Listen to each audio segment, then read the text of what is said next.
So anong plano niyo ngayon, sir, given na may ICC warrant against you, sir? Well, the usual thing, I will continue with job until I have to wait for the Supreme Court's decision. Marami kaming pending appeals doon sa Supreme Court. So you will attend the session, sir? Yes. Physically? Yes. Oo. The public can expect you to see more of you kahit sa mga hearings, sa mga proceedings dito? Business as usual.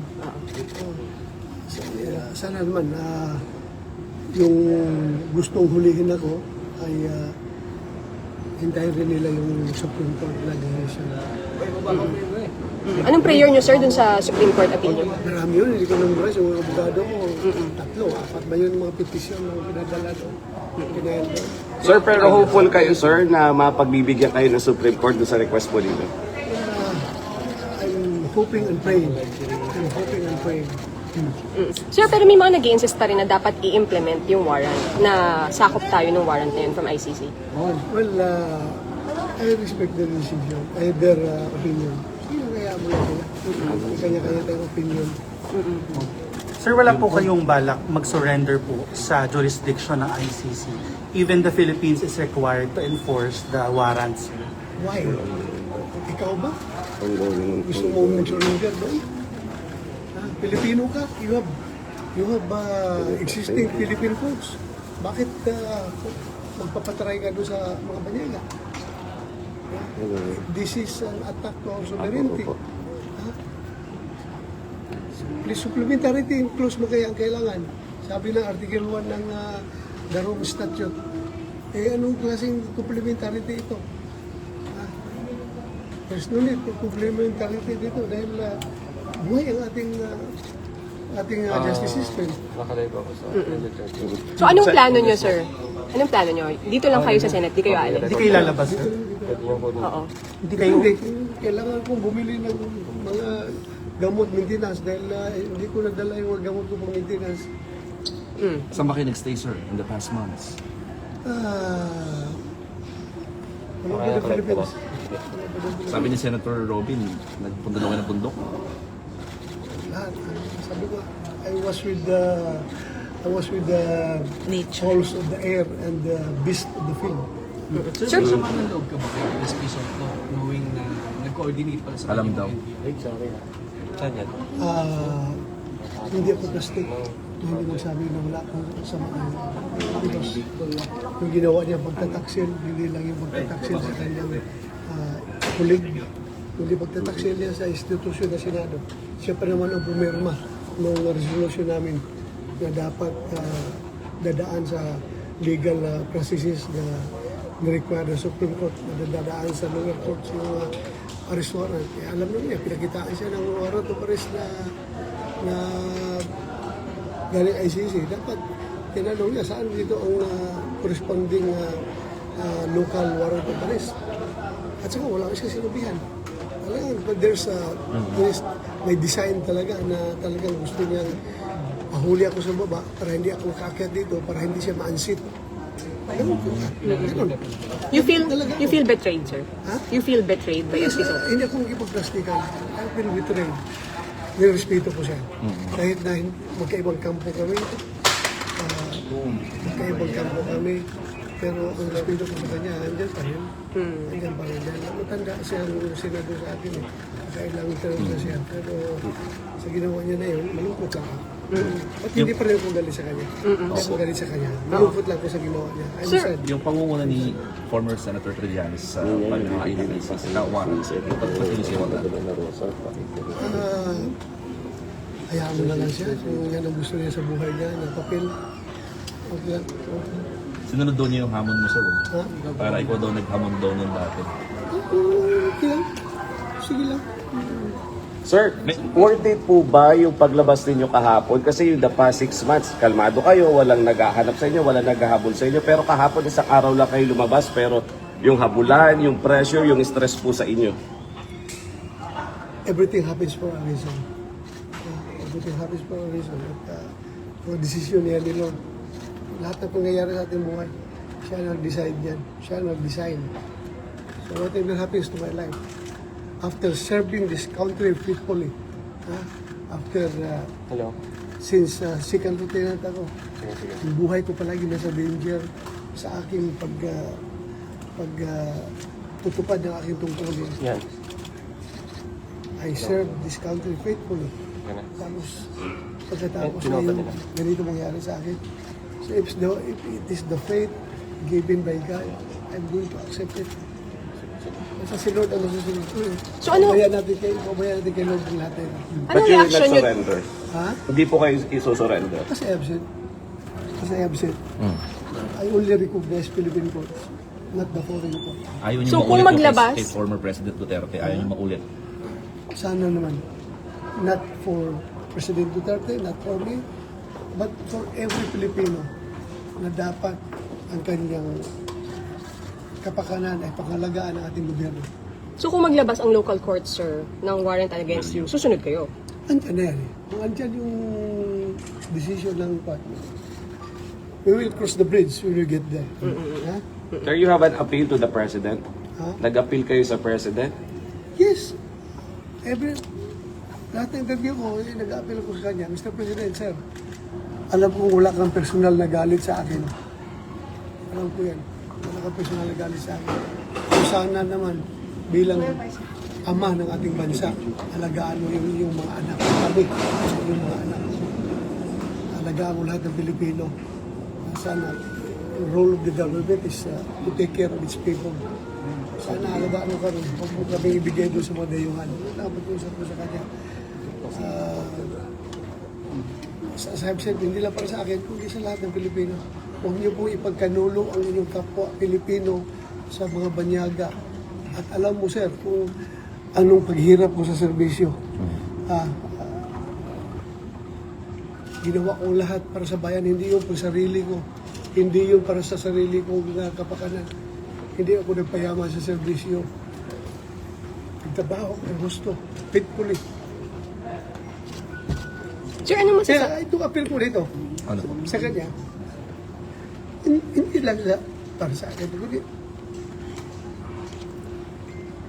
para na rin sa lahat ng mga Pilipino na malagay sa ganitong sitwasyon. Hindi natin alam. Pagdating ng araw, ikaw rin, Mr. President, haharap sa ganitong sitwasyon. Ikaw rin, Mr. President, ang magkaproblema na ganito. Mamalaman mo. You will feel what I feel right now. Bakit kayo naiyak, sir? Ha? Bakit po kayo naiyak? Tao lang ako. Hindi ako robot. Hindi ako makina. Tao lang ako. How's your My family? appeal is sincere to the President. How's your family? And what do you feel, sir? Sabi mo kanina, kung nararamdaman lang ng Pangulo ang nararamdaman mo, how would you describe how you feel, sir? Very low. The lowest point of my life. Ikaw ba naman? Nagtrabaho ka ng gusto mo, I have said, yung aking servisyo talaga. Yung ideals ng PMA, courage, integrity, and loyalty, isinisabuhay ko yan. Lahat ginawa ko. Tapos, ngayon, ganito mangyari sa akin. Sir, Kaya na ako. sorry. Ha? Ano pong gusto niyong gawin ng Pangulo sa akin, sir, at this point in time? Isa na, huwag niya akong ipadala sa dahil. Yun lang naman. Kahit sa court dito sa Pilipinas, pareho tayong Pilipino, Mr. President.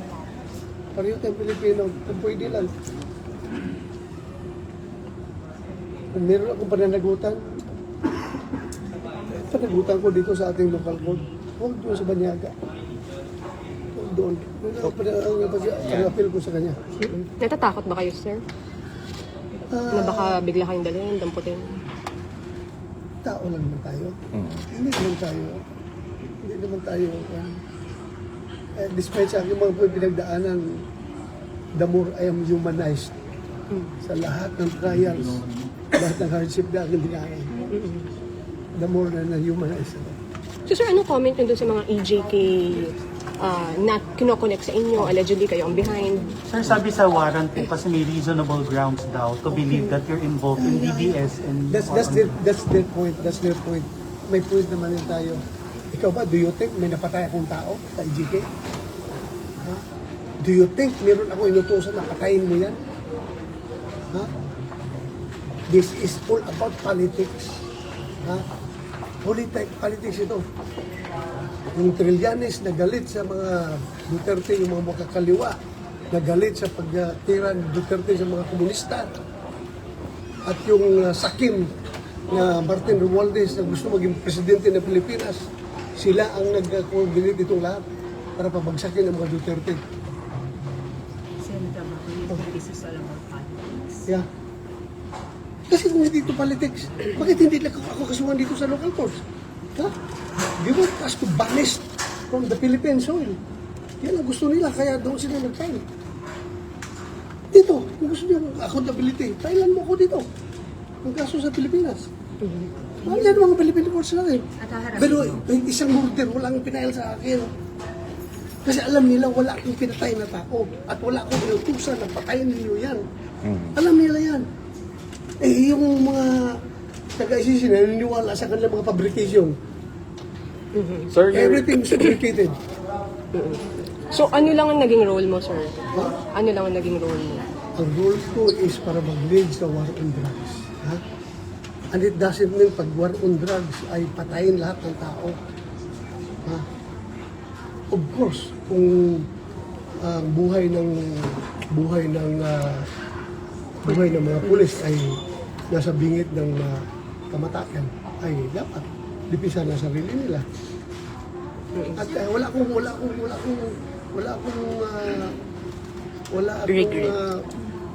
pang-abuso na hinahayaan. Kung meron na, pinapibistigahan natin. Sir, pina po kasi yung sir, Kailangan naging role mo. pupunta po ba kayo? I think before po yun. Titingnan natin with the current situation, marami namang abogado natin na hindi ipadala. Titingnan natin. So if ever maging local complaint yung naharapin niyo po yun, yung sa CIDG, sir, kasi it's a possible complaint daw. Sinasabi ko nga sa iyo, lahat ng basta sa local lang, harapin natin yan. You can just imagine kung inibisigahan nila yung EJK ko no, parang city director ko ng Davao, how many years ago na yun. Grabe naman pagkakalkal yan kung pinakalkal nila kung yung mga nangyayari doon sa Davao. Dapat noon pa, pinasuhan na nila ako. Bakit ngayon pa sila magkakalkal ng mga ganun? Sir, what urged you to come back po, to go back to the Senate po? May mga nagsasabi baka dahil sa impeachment, sa change in leadership? Hindi ako sinungaling, kasama na yan lahat. Impeachment, yung change of leadership, patong mo lang doon. yung kini-question niyo palagi yung sweldo ko. Nahiya na ako talaga ko. Hiyang-hiya na ako. Dahil nga, wala po yan sa vokabularyo ko na makinabang sa pera ng gobyerno o kanino mang pera na iniisahan ko na hindi hindi ko binibigyan ng kaukulang serbisyo. Nahiya ako. Kaya lumabas na rin ako.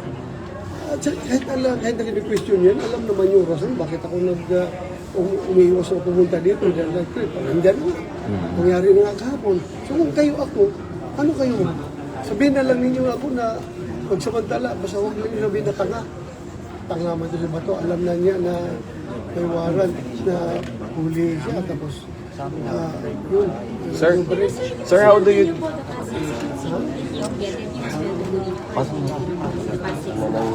The past 6 months, hindi ko natanggap ang sundo ko. Yung aking secretary, kinukuha yung sundo. Kinukuha doon. Paano ko makuha wala ko dito? Kinukuha niya, pero yung later months na, hindi na niya kinukuha dahil nahiya na, hindi na kinukuha. Tapos, So intact pa rin, sir, yung money? intact pa ako nandun, naka-sobre pa daw. Naka-sobre pa. Ha? Yung nakuha. Yung hindi nagastos. Kasi may nagastos man doon na yung ginamit sa mga relief operations para desisyonan na rin nila na pwede magamit ito dahil wala mang hindi man ginagamit yung boss natin. Sir, So, are you nasa committee yun. confident now that anytime no arrest will be made or apprehensive kayo na anytime na pwedeng tumangkot na nga po sa inyo that despite na sa napag-usapan? Well, meron mang word coming from Atty. Matibag na na respetuhin nila yung institusyon ng Senado after sa usapan na ni-speak hapon. At saka, knowing him, abogado yan eh. At saka, kasama ko yan dahil sa PDP. Sana sundin niya yung legal processes. Iabil ko naman lahat ng legal remedies na available. This is Sen? to the former president. Ano ang rason nila para hindi nila ito gawin kay Jerry? I am no special than the president. Sir, how will you respond to this? As I've said, we will present ourselves doon sa kanila. Ikaw po. O pwede abogado ko. Sen, paano nyo po dinidil ito with your family na alam natin mahirap yung situation? Paano yung setup po ninyo? Talaga. But we have to deal with it. How are they? Kamusta po sila? Ay, malungkot. At alam mo na. Natatakot din sila, sir, for you? Huwag talaga. Natatakot din sila. Sir, kahapon ba, na-surprise ka rin kung bakit may mga taga-NBI dito? O may info ka na? Wala, nagulat ako. Akala ko mga driver lang yung nakatambay dyan sa baba. Mga driver lang. Yun pala, inaris na pala nila ni SP Soto. So what really happened? There was really an attempt na kunin kayo tapos pusasan? Ganun ba yun? Oo, ganun talaga. Sir, NBI kami. Hinawakan ako gano'n. So, nagpupumiglas ako. Takbo, habol sila. Direkta na. Sustain yun, sir. Siguro doon sa pagkadapa ko, na natukod itong kamay ko, doon sa railing, sa sahig ba yun? O sa railing, nasa yung katumba ko. So may posa silang dala talaga? Hindi ko nakita. Pero... Or nahawakan ka pala, sir? Nahawakan ka? ako. Nagpupumiglas ako. Pumiglas ka lang? Walang pinakita. Walang pinakitang something, nawalan. Wala. Basta hinarang na ako. Ayaw ko pakitin. Dahil mabubutuhan na dito eh. Mabubutuhan na sa change of leadership. Ayaw nila na siguro makabuto ako. Kaya pinigilan ako sa baba. Sir, sabi ng ICC, since November, may warrant ka na talaga. So, Aware ka? may natanggap ka ng info nung kaya hindi ka lumot. Pinagbabasehan ko lang yung mga pronouncement na Malacanang na meron daw nga. Yung sabi ni DOJ Secretary na Ombudsman Boying Rimulya na meron daw waran. So, salamat ako sa iyo, sir. Salamat at nabigyan mo ko ng advance info na meron akong waran. Thank you. At naka-enjoy ako na 6 months by my lump sum. At nakapag Bible study ako ng gusto for 6 months. But sir, how long will we do this? Like, hanggang kailan? Kailan po ito? What if, diba? Do we understand you're still hoping for the TRO from the Supreme Court? Pero worst case scenario, General. I have no plans. Bakit ka naman plans? Bahala na si Lord. God's plan is superior to everyone's plan. In the meantime, ang plano niyo po talaga mag-stay muna dito sa Senate. Oo. Bilang ka lang alam kung gano'n katagal. Indefinitely, sir. Indefinite pa. Wala. Basta I just hope po sa Supreme Court na sana panindigan nila yung ating soberanya. Sana. How do you Hindi lang para sa atin, kundi para sa lahat ng Pilipino. But sir, coming here, did you expect na may mga NBI dito or wala kayong Wala na ko merong idea. pwedeng alis? Wala akong idea. Sir, how will you react sa sinasabi nilang ginagawa ang Senado na parang, alam mo yung pinatataguan, parang sanctuary? It was mentioned actually by third story or earlier na parang ginagawa lang po para at least protect yung mga arrest yung tinag na meron talagang mga warrant. How will you react Alam to mo that? kung isang barangay doon sa Cotabato, kaya sa Maguindanao, isang barangay ay willing na protektahan ako na hindi nila ako i-give up. How much more ang Senado na institusyon na nagpasa ng